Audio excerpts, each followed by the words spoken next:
Welcome into Duval Daily, presented by GenJag.com. I'm Jordan DeLugo. Thanks so much for tuning in here on Wednesday, April 26th. As you all know, NFL Draft kicks off Thursday night in Kansas City. We are leading up to this NFL Draft with as much pre-drafted Jaguars coverage as I can possibly produce for you guys over here.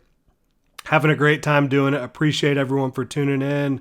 Right now, we're getting into my top 5 first-round wish list for the Jaguars. The top 5 names that I think could be realistically possible for the Jaguars at 24 overall in terms of can these prospects fall down the board all the way to 24. So we're not going to see names like Devin Witherspoon, Christian Gonzalez, Will Anderson. They'd all be at the top of this wish list, right? We're trying to keep it realistic here. I've talked a ton already about Brian Branch and O'Cyrus Torrence to the Jaguars, the 2 prospects I had the Jaguars landing in my final What I Would Do 2023 Jacksonville Jaguars mock draft.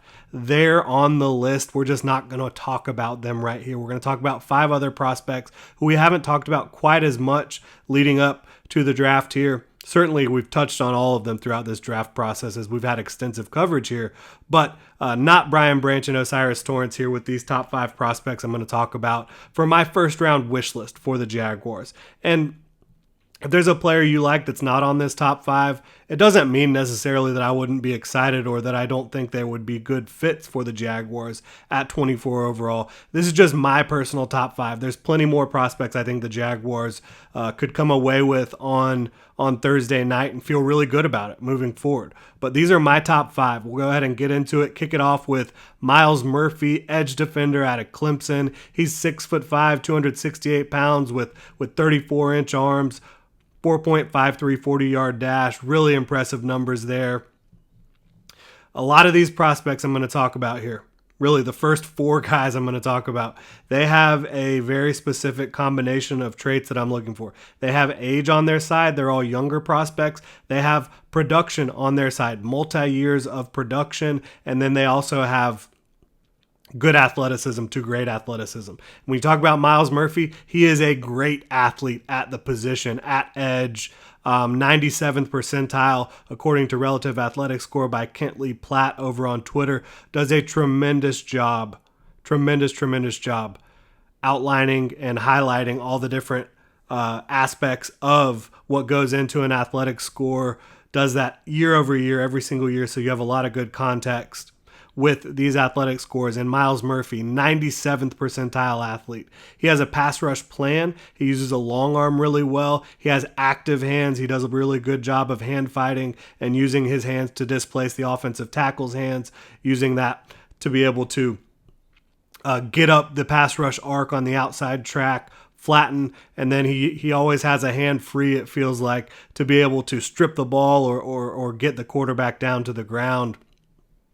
Really impressive stuff from him. He has the length you're looking for, the strength you're looking for, sets the edge really well, unrelenting motor. A lot of teams doubled and chipped him in 2022, and he fought through that. When he wasn't doubled and chipped, he was producing at an extremely high level. He can play anywhere from 4-eye to wide 9 and can even kick inside on pass rushing downs and play more of a 3-tech role if you really wanted him to. I think he's one of the guys that in this draft that most closely resembles a Trayvon Walker, and he's not Trayvon Walker. No one really is.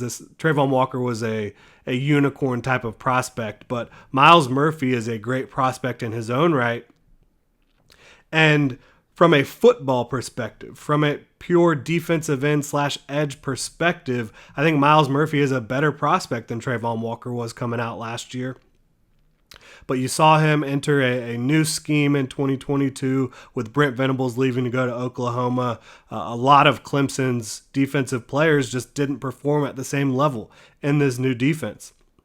I think Myles Murphy played very well in 2022 in the new defense, but not quite at the same level you saw in 2021. Again, part of that does have to do with the fact that he was getting doubled and chipped so much. But I think he has all the tools you're looking for to be a long-time starter in the NFL. For the Jaguars, he would come in and be your 3rd edge rusher in 2023. Play behind Josh Allen and Trayvon Walker. And I think he would be a really quality pick here. I think he's a guy that I have closer to a top 10 grade than a 20s, a grade in the mid 20s here where the Jaguars are picking at 24 overall. But you've seen around the web, this guy, he's fallen down mock drafts. I'm not sure why. I really don't think it makes sense. I really don't think he's going to fall.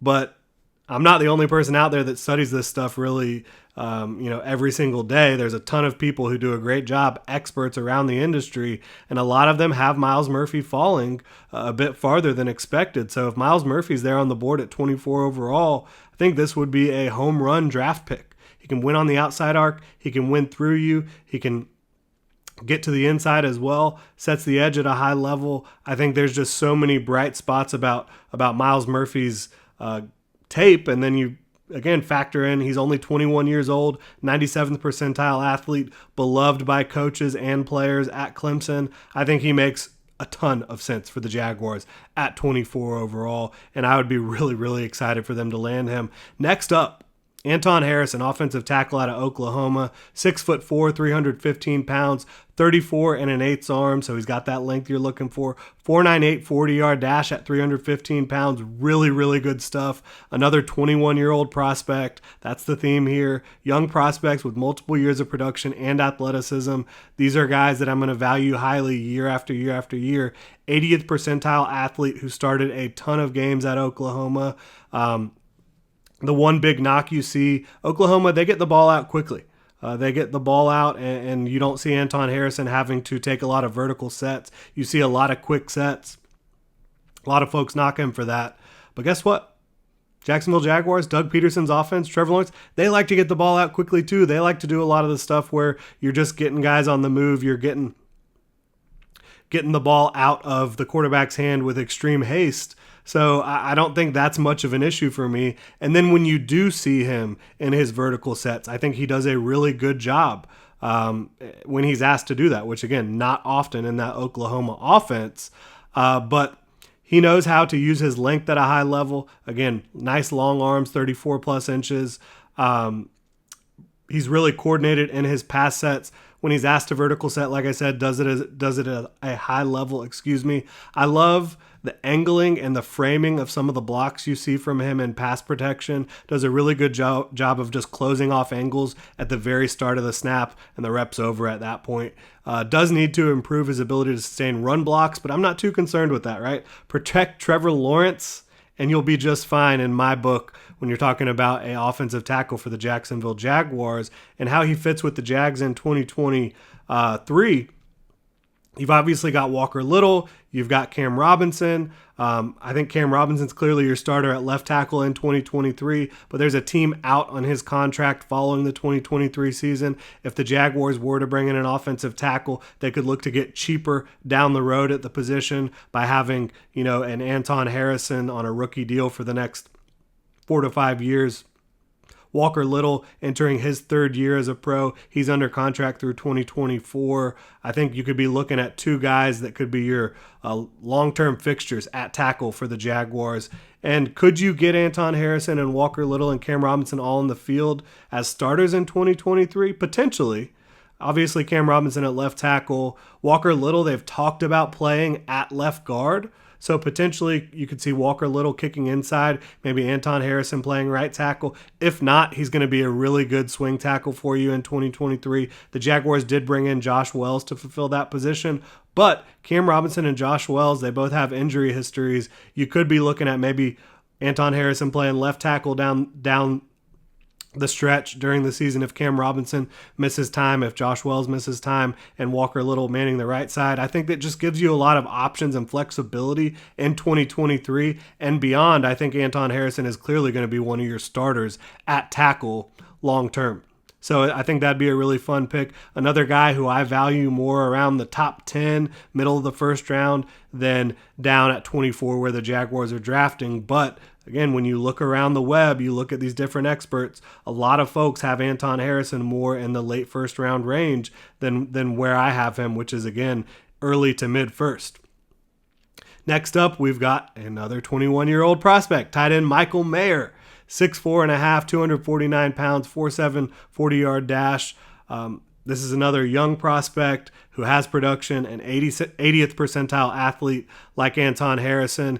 He's just the most productive tight end at Notre Dame ever. This is, maybe tight end U with all the tight ends Notre Dame has put into the NFL over the last decade, 20 years, even going further back than that. But he's the most productive of all time, and he did it in an offense that wasn't always great. Notre Dame's offense, they have not always had great quarterback play during his time there. They haven't always had a super dynamic passing game.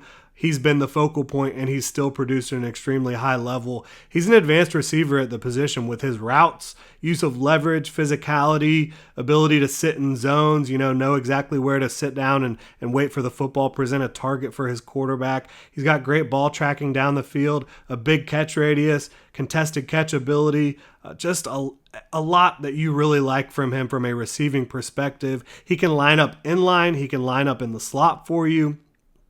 Get the job done at both of those spots.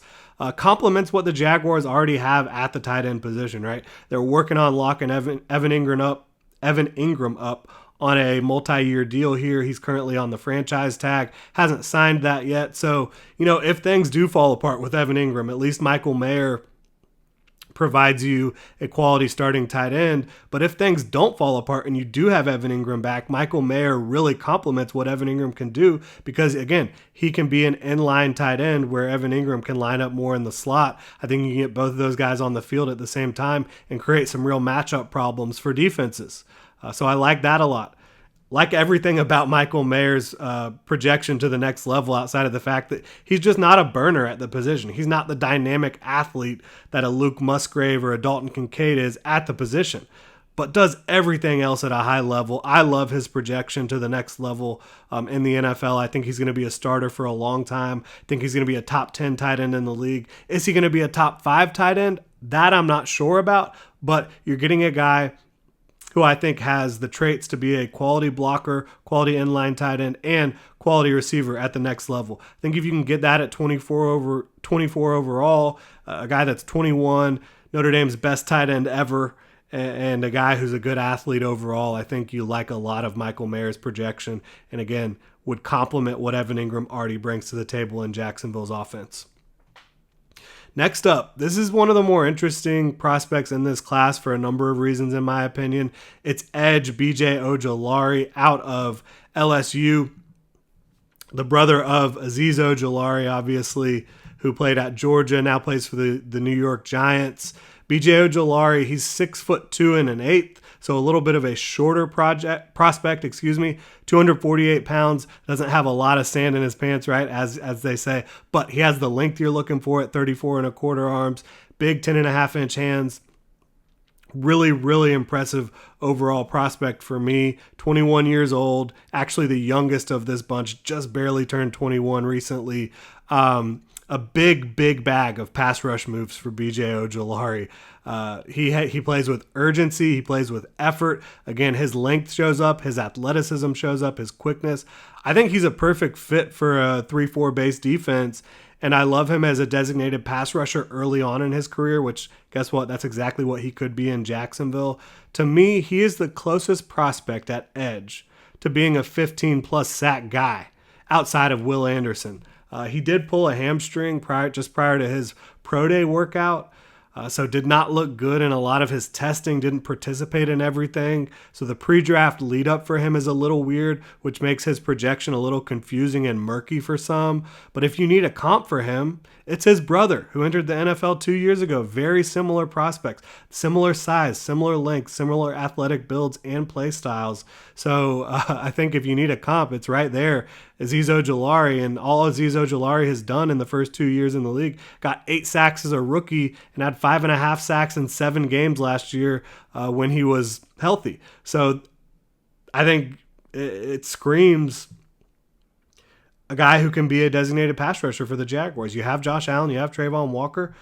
You don't necessarily want B.J. Ojulari going out there and trying to set the edge early on in his career. You probably want to try to stack a little bit more muscle on his frame, work on his technique as an edge setter, and he might just never be that. But as a 3-4 rotational edge rusher, I think B.J. Ojulari could be gangbusters in year one. for the Jacksonville Jaguars, a guy that helps them get quarterbacks to the ground. Again, I don't think there is a single pass rush prospect who has a bigger bag of moves, who is closer to being a 15-plus sack type of guy at the next level than B.J. Ojelari. Really high, really bullish on his ability to affect the quarterback. Is he a great run defender? No. There's high-level reps as an edge setter, but the fact that he's 248 pounds, he's just going to not match up with some of these big offensive tackles when you're talking about trying to set the edge against the run. But you don't need him to do that in 2023. What you need him to do is affect the quarterback. You lost Arden Key. DeJuan Smoot, unclear what his future is, and he's coming off of that Achilles injury. I think B.J. Ojelari really complements what you have in Trayvon Walker, in Josh Allen, and I think he could be a real impact pass rusher for the Jaguars in 2023 and beyond. So I'd be fired up to land him at 24 overall. And my final of these top 5 wish list type players I have for the Jaguars in the first round, assuming there's not a trade up, it's Cam Smith, cornerback out of South Carolina, another prospect who I'm just significantly higher on than seemingly a lot of the draft community. He's a really good athlete. He's 6 feet tall, 6 foot and 3/4, so just under 6'1", 180 pounds. Has 31 and 5/8 wingspan, so a good enough wingspan that you're looking for to be able to play outside. 1.49 10-yard split, 89th percentile, 40-yard dash, 4.43 seconds, 72nd percentile, 38-inch vert, 134-inch broad. This is a really good athlete. 96th percentile athlete at the cornerback position is Cam Smith. And so he checks that box for me. He is 22 years old, which isn't super young, but it's right in that age range you're looking for, generally speaking. And he is just a dog on the field. Physical as all get out, really aggressive, has tremendous ball skills. Again, a 96th percentile athlete, has the quick feet and silky smooth hips you're looking for, and he wants all the smoke. He wants you to try to test him. He wants to come up and make plays. He's a little grabby now and then, but that can be said for a lot of young corners entering the league with this type of play style. He's got all the goods for me. I think Cam Smith is going to be a starter for a long time. He plays physical against the run. He's aggressive in coverage. If you test him often, he's going to make you pay. He has outside-inside versatility, played a little bit of slot at South Carolina, but primarily played outside. I just love his game. He's got the production I'm looking for. He's got the physicality I'm looking for at the position, the athleticism and size that I value. And again, he is just 22 years old. So these are 5 prospects I'm really fired up about, very bullish on, and I think that all 5 of them would present tremendous value for the Jaguars, both from a athletic perspective. What they bring to the field, I think, complements a lot of what the Jaguars already have in their building. So just 5 guys that I think would be tremendous values for the Jaguars at 24 overall. Again, Cam Smith, cornerback out of South Carolina, B.J. Ojelari, edge out of LSU, tight end Michael Mayer. You've also got Miles Murphy, the edge out of Clemson, and Anton Harrison out of Oklahoma, the offensive tackle. These are the 5 guys, outside of a Brian Branch and Osiris Torrance, who we've talked about a lot, who I would be really fired up. And this is also assuming you don't have any crazy fallers, guys that just should absolutely not be falling down to 24 in this year's class. But yeah, these are my 5 prospects I'd be really fired up to land for the Jacksonville Jaguars tomorrow night. The draft, a little over 24 hours away, right? So excited. Not a lot of time left. It's finally on the doorstep, the 2023 NFL Draft in Kansas City. Fired up about it. Let me know what you guys think about these prospects. Let me know what you think about Brian Branch, Osiris Torrance. If there's somebody else who I didn't include here, let me know about it. Hit me up on Twitter at Jordan DeLugo. You can drop a comment in the comment section on YouTube. Also, like and subscribe. Hit the notification bell. If you're on your podcast platform of choice, please subscribe and review. Helps the channel out tremendously. Thanks so much for tuning in, Duval.